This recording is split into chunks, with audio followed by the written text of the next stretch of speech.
Okay.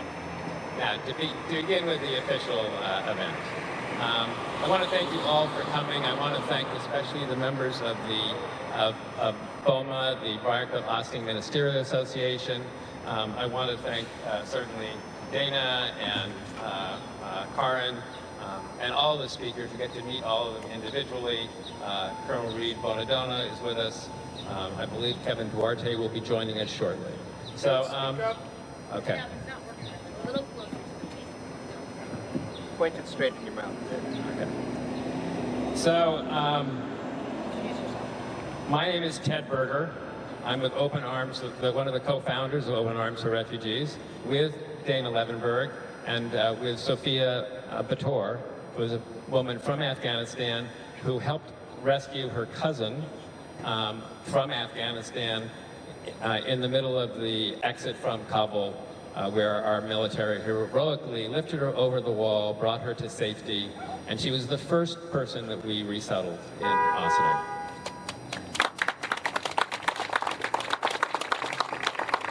You'll hear a little bit more about Fresh in a minute, actually. The purpose of this conference, this press conference, is really to inform the community, particularly people who have received this letter, which we consider to be cruel and often misleading and deceptive, and in fact told thousands of people who have legal basis for staying in the United States and should definitely not leave the United States, would be the worst thing in their current legal position. The letter expressly told them, it is time for you to leave. We also think it's important for the rest of the community to understand this letter and for all of us to push back on the Department of Homeland Security, make certain they identify for themselves the person who wrote this letter, who approved it, and establish procedures and processes to make certain this never happens again. That is the purpose of this conference. So, as our first speaker, I'm going to invite up, just as an interlude, to really illustrate this issue, my good friend Bev Eisenbrave, who is also a volunteer with Open Arms for Refugees.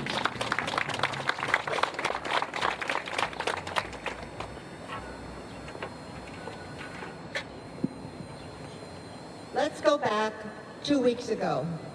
It was a wonderful morning. Our friend Freshka was being honored. We were all at a table with her parents, with Dana, with Karen, with 2 of her friends from Afghanistan. We were smiling. She had just made a beautiful speech. And right after that, I personally saw everyone starting to look at their phones and all these concerned faces, and a young woman we will name Mom, M. She turned white, her smile. She's a lovely, young, vivacious, fabulous young woman. All of a sudden she turns white and starts to fall apart. So this is right after hearing the story of Freshta, which I should be telling you about too. She was lifted over the wall in Afghanistan, in Kabul. She had endured a great deal, including a bombing, where her bus was bombed because she was working for human rights. And she has come to this country, as Ted said, and has now become a volunteer for Open Arms, as well as establishing herself in this country and bringing her parents here. So right after this wonderful ceremony, this email arrived. The first words were, "It is time for you to leave the United States." It ended with the following: "Do not attempt to remain in the United States. The federal government will find you. Please depart the United States immediately." Now, this does not apply to the woman who received it. And Ted tried to assure her, but the damage had been done. She was devastated. To this day, I'm still sure she is shaken. out in the hall. She collapsed in my arms and just sobbed and sobbed. I can't. Come closer. I can't get any closer to this, but we have to wait for the truck to go by. So it's very important that we all support this effort to stop this type of communication and intimidation. And that's why we're here today. So I would say, those are my remarks. But I just wanted to add on a personal note, Dana, forgive me, but I'm a registered Republican. I know I'm in the minority here, but I'm also a Christian and a humanist. And this is not the Republican Party that I want to be a part of. And so I'm hoping that collectively we can get our entire country to change this movement.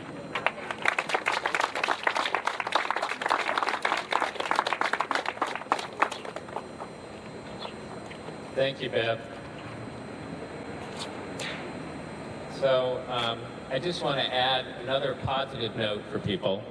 I don't want to be too optimistic, but we also received a note today that Jamel will speak to from Reverend Lawler's office.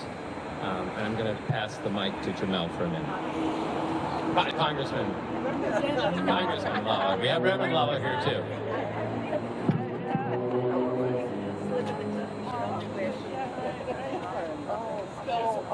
Good morning, everyone. I'm Jamel Wilson. I'm with Neighbors for Refugees. We are based in Larchmont, New York, and we have the great privilege of working cooperatively with Ted Buerger and with Neighbors Link and people doing good things. So one of the great hopeful notes in this whole chapter is the people who come together. Congressman Mike Lawler is one of them, and I have a statement here from him, working together with Congressman George Latimer. And it's a bipartisan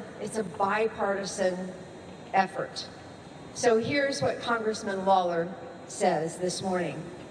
I share the concerns of Open Arms for Refugees, local faith leaders, and advocates regarding the alarming Department of Homeland Security letter that has caused confusion and fear among asylum seekers and others with legal rights to remain in the United States. Such communication undermines trust and stability for vulnerable communities. My office has assisted numerous Afghanistan refugees since I took office in 2023, and I am committed to ensuring that all residents, including those seeking refuge, are treated with fairness and respect under the law. I will continue to work with federal and local partners to address this issue. Thank you, Congressman Lawler.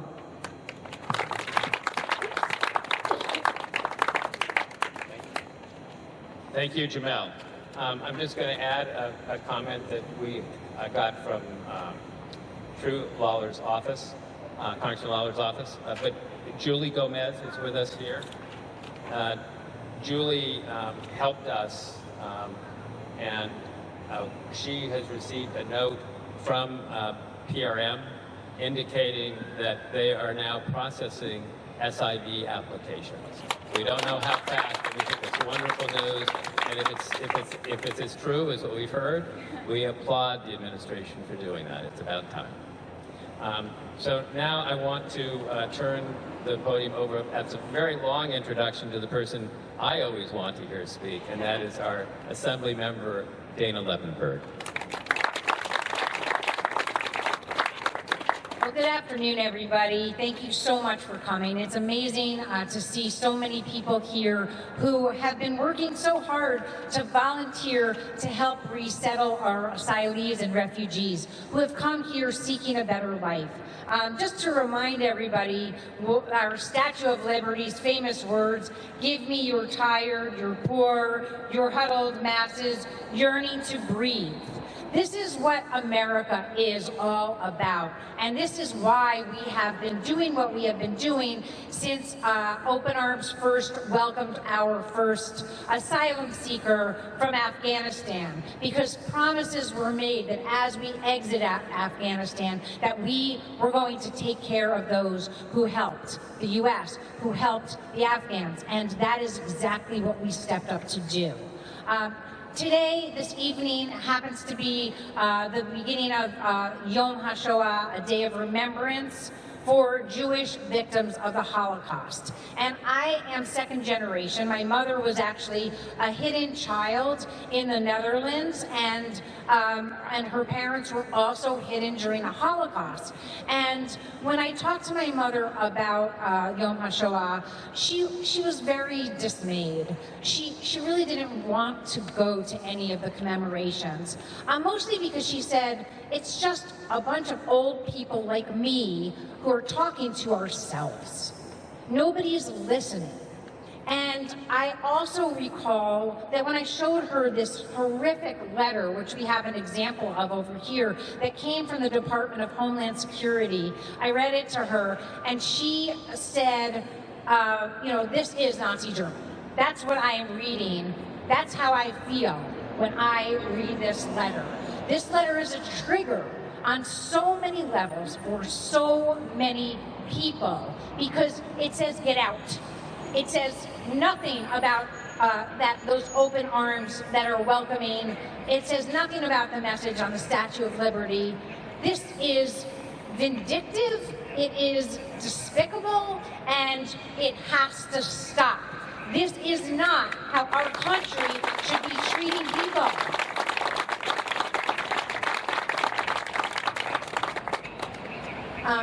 And again, my mother is here thanks to the bravery of righteous Dutch Christians who took their own lives, put their own lives at stake to hide my mother and my grandparents.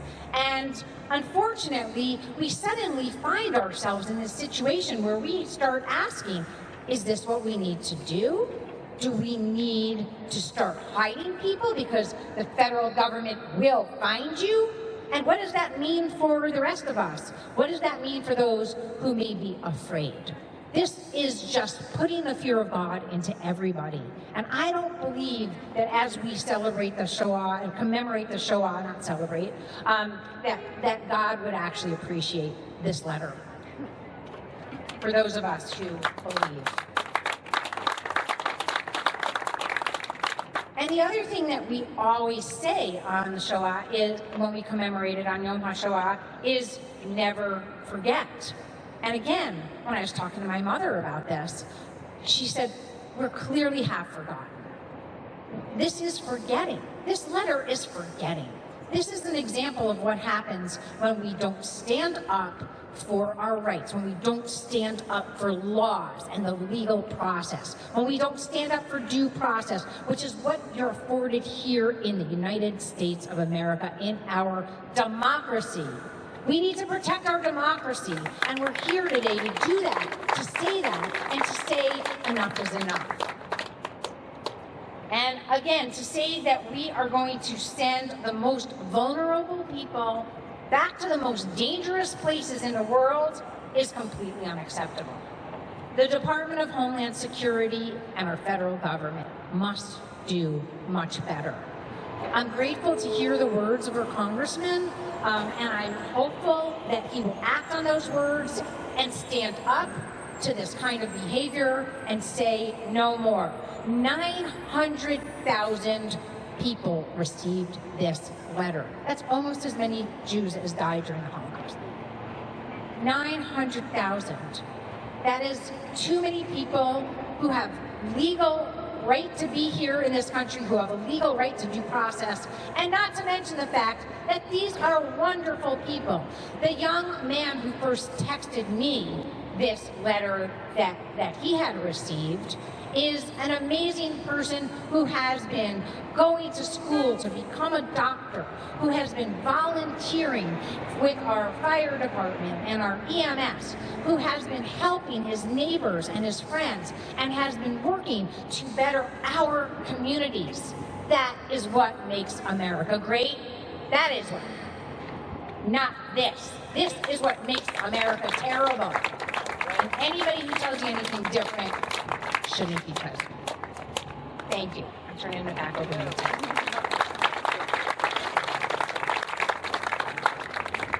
Thank you, Dana. Always enjoy your speaking and wonderful message.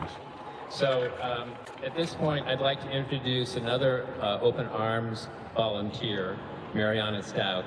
Mariana has actually led several resettlement efforts, wonderful project manager, and just a wonderful, warm person. I know so many families we resettled who call Mariana family. So Mariana Stout, and she's going to introduce one of the other people who we've worked with.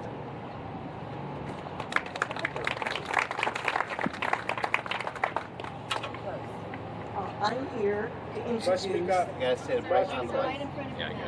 I'm here to introduce Zia Gulastani, one of Open Arms for Refugees' neighbors. Zia received a special immigration visa, and he and his wonderful family have lived here since June of 2023. When the U.S. military entered Afghanistan, Zia decided it was important to assist the U.S.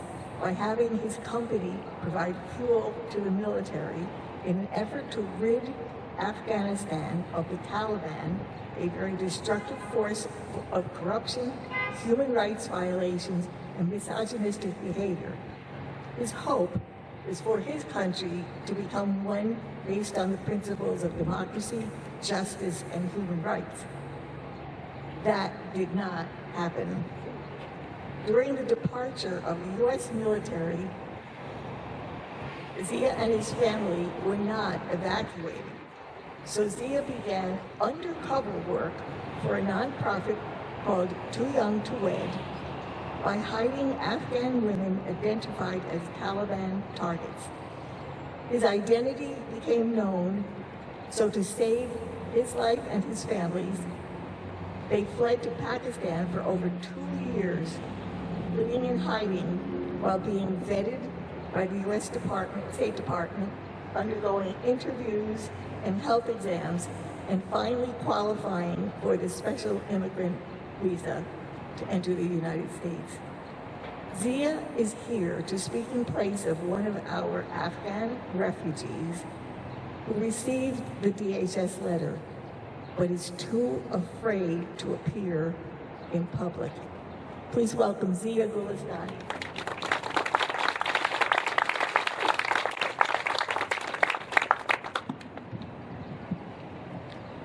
Thank you, Mariana. Thank you, everybody. Thank you for inviting me, and thank you to Open Arms for Refugees for helping my family, especially that.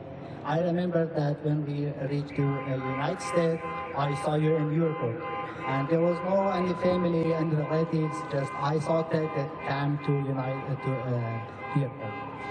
When my family first came to America, it was a wonderful feeling to be welcomed by the volunteers from Open Arms. They introduced us to our new community and made us feel safe and accepted. We will always miss our family in Afghanistan, but we are so grateful. Just start again. Okay. We could not. It's okay.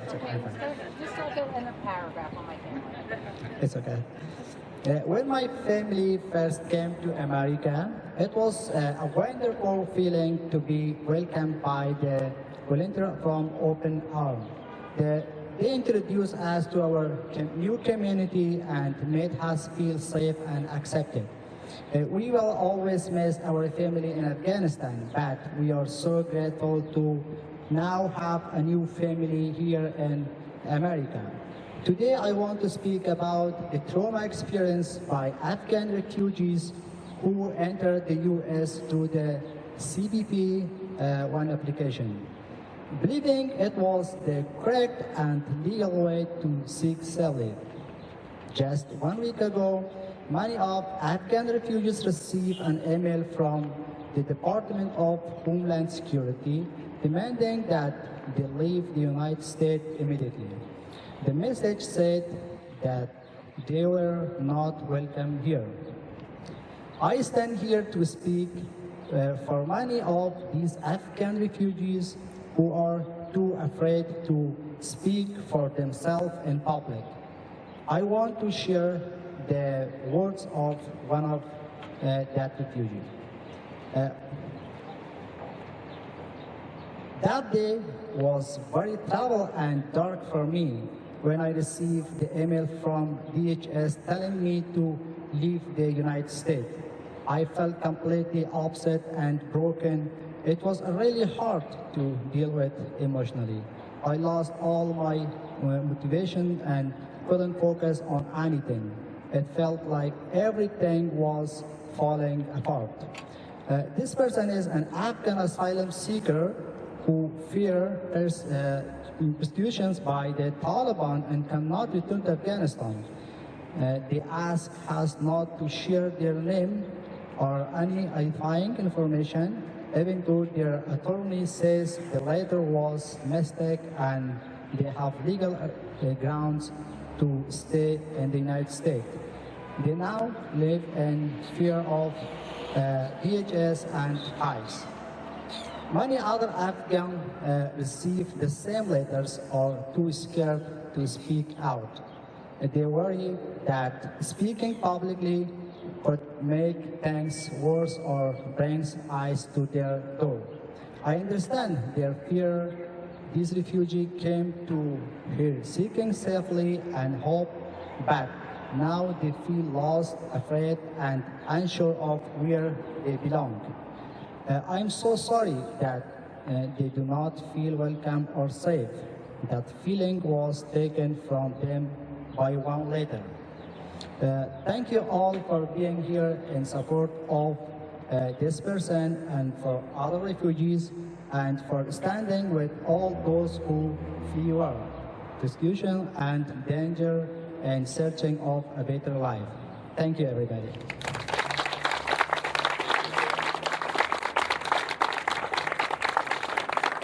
Wonderful, thank you so much. What we'd like to do now is, this issue obviously is a serious issue. You've heard from people, so you understand a bit of the emotion, and you just read the letter and imagine if you got that letter, how you would feel. But this is also a legal question, and one of the things we want to do is really educate people about the law so that people who receive the letter are better informed, and those of us who care about people who receive the letter are better informed. So for that, I cannot think of a better person to speak than Karen Anderson-Posner, who is the Director of the Community Law Practice at Neighbors Link. Karen? Hi. Okay, and I should be good because I've been known for being loud. So I'm so grateful to be here. My name is Karen Anderson-Panzer. I'm the Director of Neighbors Link Community Law Practice. I'll just yell. Okay. My name is Karen Anderson-Panzer. I'm the Director of Neighbors Link Community Law Practice right around the corner, where I lead a team of 26 folks providing free legal services to immigrant New Yorkers in Westchester and the Hudson Valley. I'm proud to be part of Neighbors Link, whose mission it is to make our entire community stronger by educating and empowering immigrants. And I am so honored to be here today with all these great folks who are standing with us to support and welcome immigrants, refugees, asylum seekers. And I'm here to speak about the confusion and fear people are feeling because they received this notice of termination of parole status. As Ted said, you've heard about the feelings. I had mine too. But as someone who's practiced immigration law for 25 years, I can totally understand why people are confused and frightened, because this notice is unlike any I have seen issued by the immigration services in this country in my 25 years of practice. First, it came to people's emails and phones as text with no reference to the person to who the correspondence was intended. It's a very messy and unprofessional rollout of a termination process, in my professional opinion. It looks like spam. What's the point of that? I know what a legal notice looks like. This is not that. Second, it was sent to people who also are U.S. citizens, permanent residents, and others who are legally present in the United States. I'm here to tell you that it was sent to attorneys that I work with and other people I know who were born in this country. Why? And for people who are asylum seekers, people of green cards and other lawful status, it's definitely not time for them to leave this country.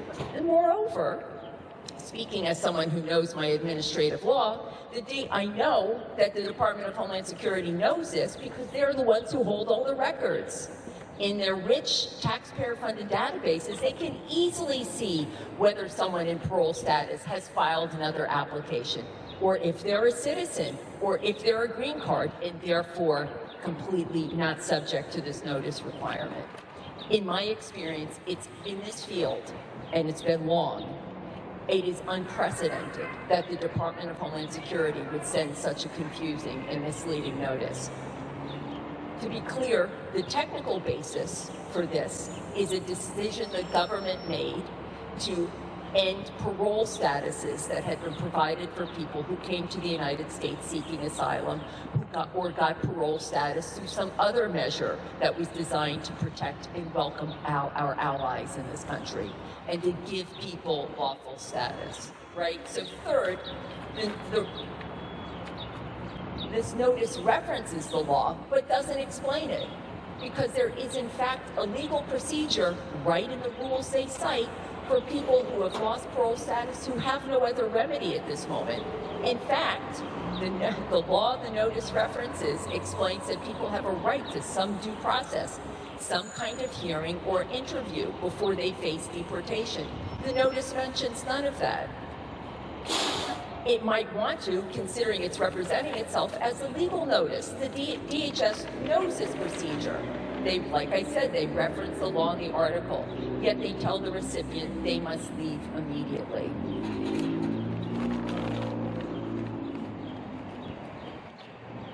As we have heard, this notice is terrifying vulnerable people who came to the United States for protection, U.S. allies, asylum seekers, and people who deserve fair treatment. They're not illegal aliens. Remember, they all had legal status until about 2 weeks ago.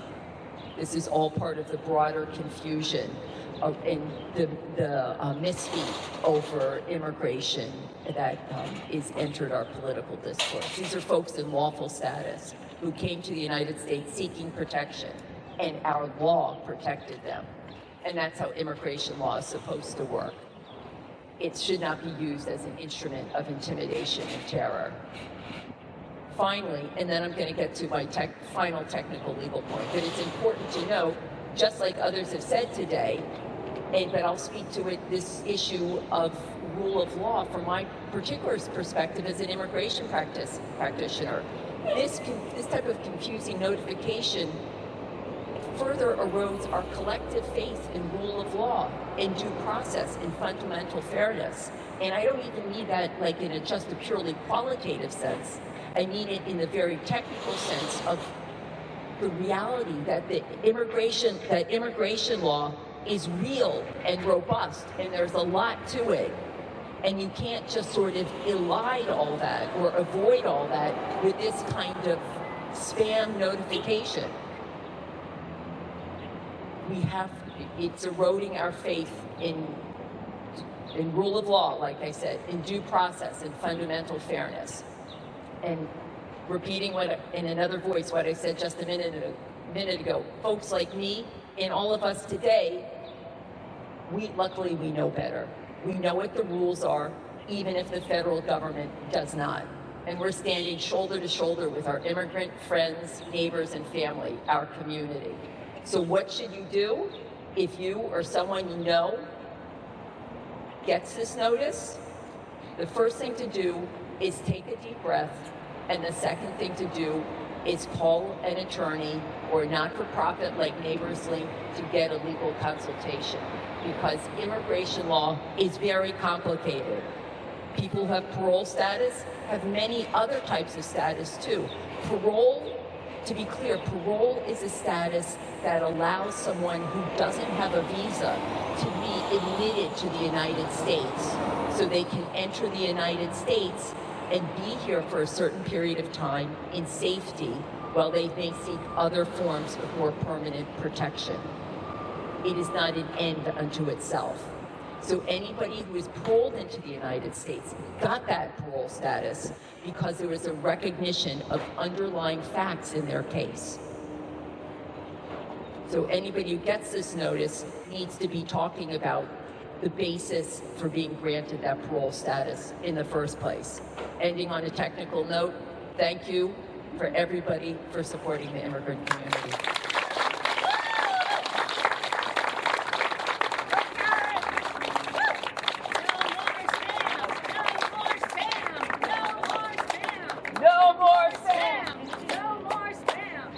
It really is remarkable if you read the letter, how much it looks and feels like spam. We had people who actually thought it was spam because it threatens you with 7 days notice. It has this great big seal at the top. It's not signed by anybody. And it wields overwhelming authority on you. So I want to just thank Karen, not just for speaking today, but for the wonderful work Neighbors Link has done for our people and for so many people. Really wonderful. Thank you.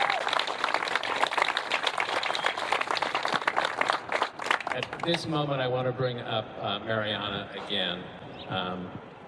And I'm going to acknowledge that we're speaking a lot about Afghans. And why is that? Because as you can tell from Karen's talk, this is a much broader issue than Afghans. But this is a personal issue.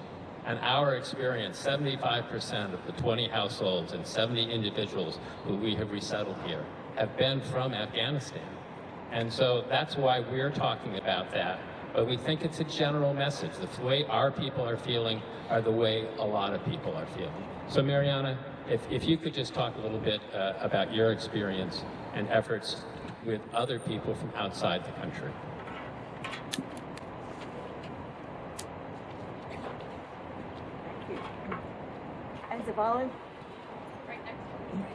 As a volunteer for Open Arms for Refugees, I've had the pleasure of helping several families through the resettlement process. Speak up, please.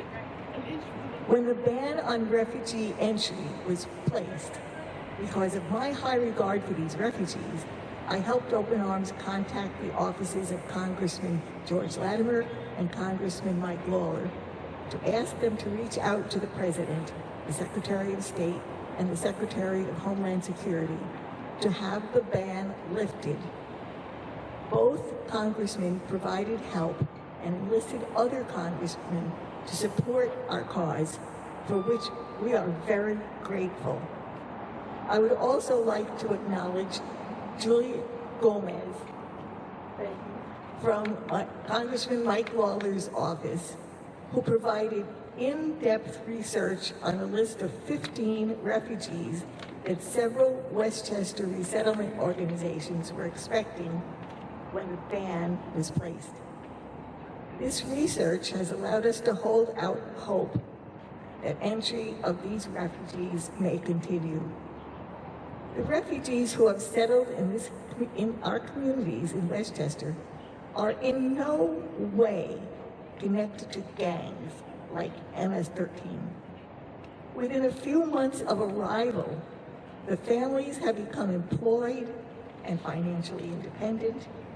The children have been integrated into our school system. They have become strong contributors to our communities. Most importantly, they are now our friends. Thank you.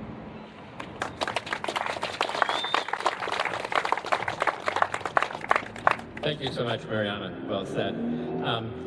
I now want to turn to actually my pastor, Reverend Todd Farnsworth, in the Briarcliff Congregational Church, a member of the Briarcliff Austin Ministerial Association, who has also done a lot of work with trauma-informed care. And you've heard the stories of people, you've read the letter, but I want Todd to have a chance to share with you a little bit of the science and the psychology of all of this and how it really does affect people very deeply. Todd.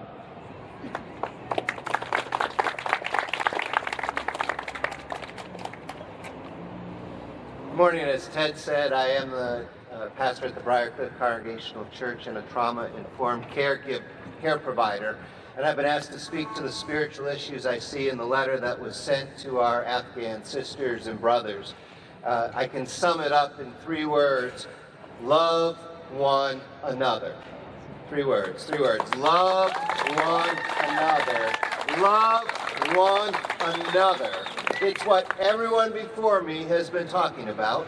It's a core value in nearly every world religion. It means hospitality and respect, compassion and justice. It means seeing the humanity and maybe even the sacred in each person you encounter. Love one another. It sounds simple, right? Something you can put on a bumper sticker. But it's not always that easy, especially when we don't fully know each other. We have different languages, foods, rituals, clothing. It's easy to feel wary of the unfamiliar. And fear, especially when trauma is involved, makes connecting even harder. And that's where our brains come in handy. You got a brain? Everybody raise your hand. It's good. I thought this crowd would be a winner with that one. So trauma affects how we relate and how we respond, and we all have shared this same hardware inside of us.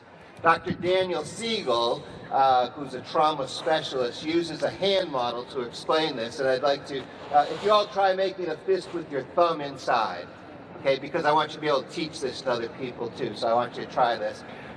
Try making this fist, and I want you to think of this as your brain, okay? This is your brain.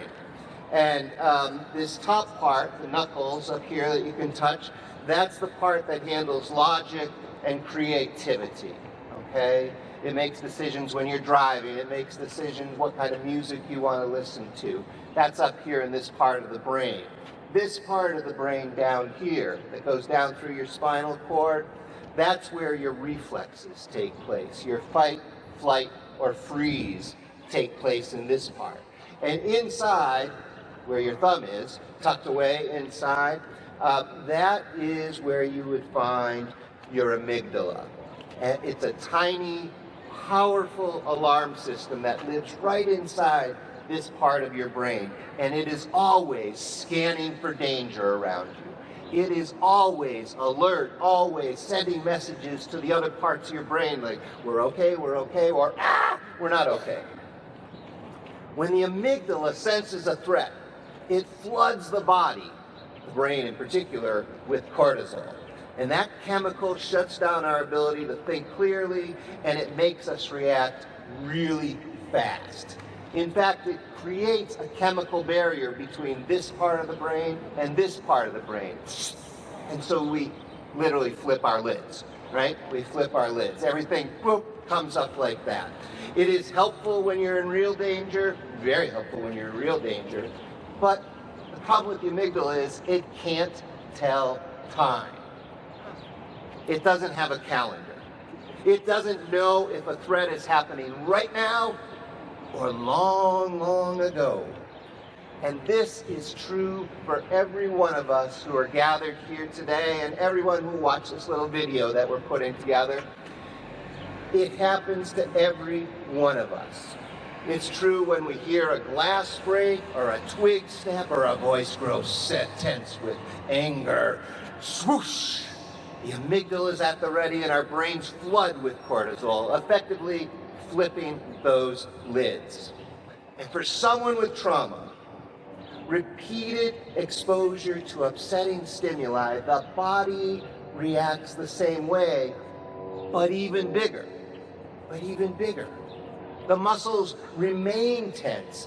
Thinking becomes unclear. Sleep is disrupted. We might not be able to see. Everything goes white for us. Medical issues can arise from the stress of chemicals coursing through the brain, and the time of recovery is much, much longer. A reaction to a loud sound or a sharp word that may have happened during a time of war or violence can elicit a fear response that lasts for weeks, for months, or for years. And that's biology. That's the stuff that we've all got happening inside of us. It's what happens to you, to me, and for folks seeking asylum.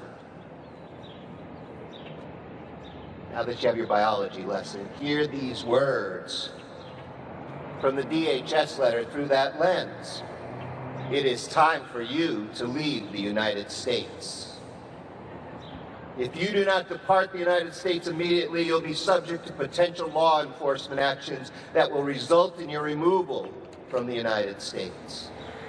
Do not attempt to remain. The federal government will find you. This isn't just unkind. It is terrifying to someone who recently escaped violence. It reactivates old trauma from war, from hiding, fear of being hunted, fear of being found. It is also deeply unspiritual. It doesn't reflect the call to love one another.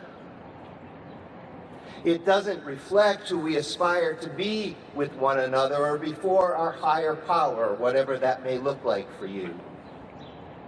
Keeping one another's lids on is an act of love.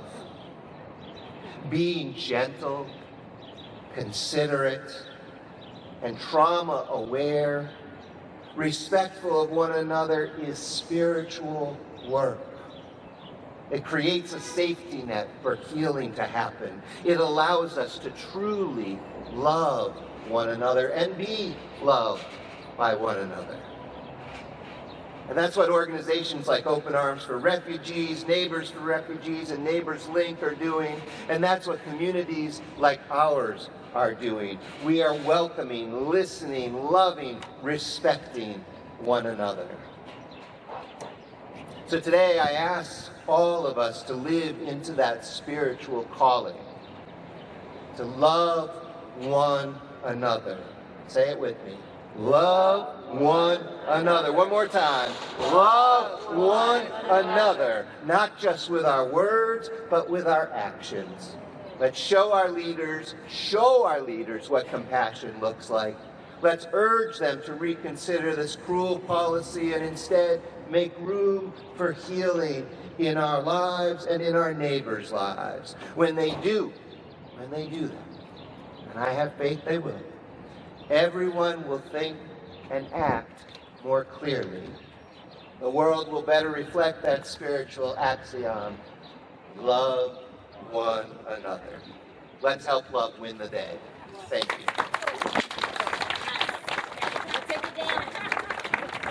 Just the big win took it down. Thank you, Todd. Thank you so much. I want to now bring up Kevin Duarte, who graciously, I think I reached you this morning, Kevin, and he came up to speak and give voice to a broader community than just the community we represent. So, Kevin. Thank you. Hey everyone, good morning, good afternoon. Good afternoon. What time is it? I have no idea. Okay. No, we're going to say good afternoon. How's everyone feeling today? Can you all hear me? Yes. Okay, good. I'm a little bit loud, or so I'm told, so that's why I like to check. Ladies and gentlemen, I'm very happy to be here today. I'm very happy to have the honor to speak before you today. I work with the Community Resource Center of Mamaroneck, New York. We're a close partner. Thank you. Yes. We're a very close partner with Neighbors Link. I have the privilege of knowing Neighbors Link pretty closely. I'm very happy to be working with them on many projects and being here at this rally together as well. And I can tell you that we're working really hard to make sure that we keep our people together. And not just, I don't mean like a specific section of people. I mean like everyone, all the neighbors. We're all neighbors over here. We all got to learn how to get along. And it's like we said, we have to lead with love. That's why I'm here today, and that's why I do this work. We know that a lot of people are afraid, and it's not just my community, it's not just the immigrant community. A lot of people are afraid because this is divisive. So we have to do the opposite. We have to unite, and we have to stand together. This is not good. This is inhumane. This is absolutely very cruel. And the point of it is to be cruel. There's nothing here about law and order. We talk about law, follow the law, come here the right way. But there is no right way. There is no law to follow. There is no way to get papers. There is no way to follow the law because the law doesn't care about us. They just want us to leave. It says very clearly in this letter. So, ladies and gentlemen, what do? We have to stand together. We have to support one another. We focus on the immigrant community, but focus is not exclusion. We include anybody that comes through our doors. We do anything we can to help them because my rights are your rights. And until I'm not free as someone who does not have citizenship, then the rest of you are not free either because as you see, now they're coming after everybody. Your taxes too. Who wants to hand over the tax information to immigration? Who wants to do that? Does that make sense to any of you? Oh, what about a driver's license? Get your driver's license from immigration. That makes sense to anybody? Okay, it don't make sense to anybody here. You definitely don't make sense to me. It definitely don't make sense to my people speaking Spanish at my house. It does not make sense. Ladies and gentlemen, one thing I want you to take away from my presence here today. Let's lead with love and let's leave the hate behind. Thank you.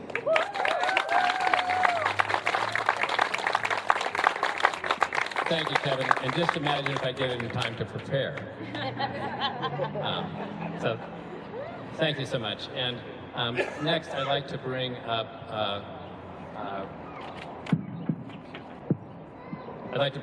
Reed Bonadonna, Colonel Reed Bonadonna, to give us a vet's perspective on all of this.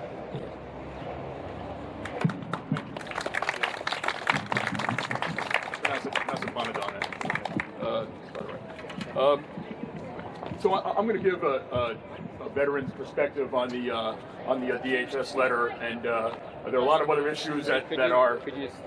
I'm sorry, there are a lot of other issues that are raised by this letter, but I think I've been invited here to speak as a veteran, not a representative of the Armed Forces, I should say, or the Defense Department, but as an individual veteran, now retired.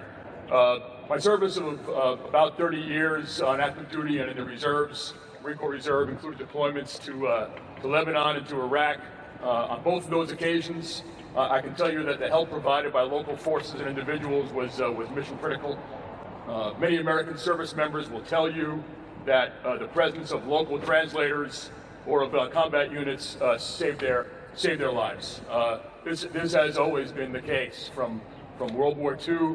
Think Free French, to Korea, to Vietnam, to the Middle East.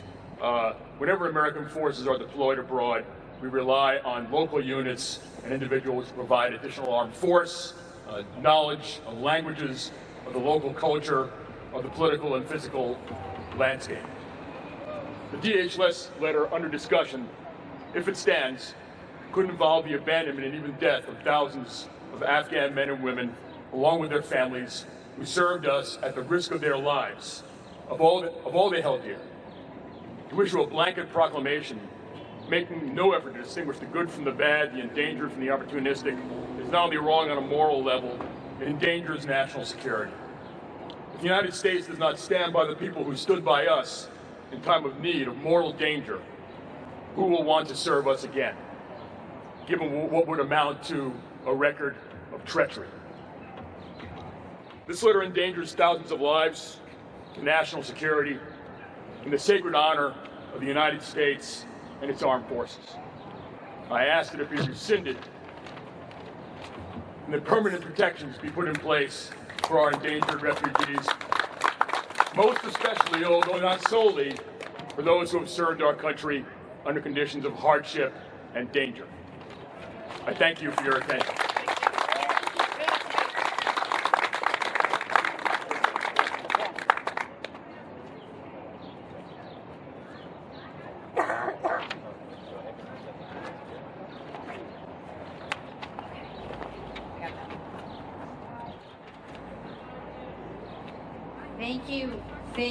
Thank you so much to all of the people. Thank you, Colonel, for really putting a face to so many of the people who have received this letter and are actually in shock, because how is this a way to treat people who worked for our country, helped our armed forces? It just isn't. And as you said, Colonel, at the end, we demand that DHS rescind this letter and apologize, not only to those who received it, but to the American people. This is no way to treat our asylums and refugees. And so we're talking about a call to action. What is it? Why are we here today? We have to continue to demand decency, dignity, and due process for everyone on American soil. I ask that everybody call your Congress member and let them know that this is an issue that matters to you and that you will be watching them to see who stands up for due process and, as Karen said, the rule of law, not lawlessness, which is what this letter is. At the state level, we need access to representation, which is something that I have been fighting for in New York State, to ensure that everyone actually has meaningful due process. And I'm going to continue pushing for that legislation to pass, and I ask that you please call your state representatives like me in the Assembly and your senators and tell them that you support this legislation. Right now, there are toddlers representing themselves in immigration proceedings because of the loss of federal funding for immigration attorneys. We need these federal programs and the funding restored, but we also need to enshrine a right to representation in such life-altering proceedings in state law. So let's continue to demand that DHS rescind the letter and apologize, demand decency, dignity, and due process for everyone on American soil. Let's fight for our rights and fight for our beautiful, beautiful America.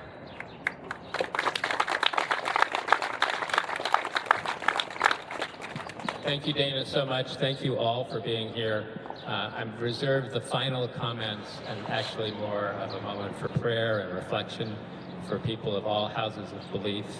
And I invite up Reverend Daniel Lawler. Thank you very much. I just want to emphasize what I just heard. This is about dignity, decency, and due process. And whoever you pray to or whoever you think about when you go for a walk, may we be united in the conviction that every member of this country deserves respect. The ancient prophets told us to seek justice and seek humility. And may we be loving as we go forward.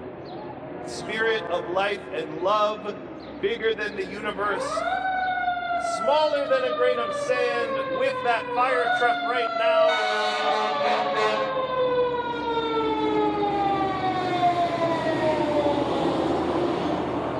Thinking of those who they're going to go help. May we be present to those who need help now. May we be present to one another. May we be brave as we seek a country of justice, humility, and love. May it be so. And remember, you're not alone.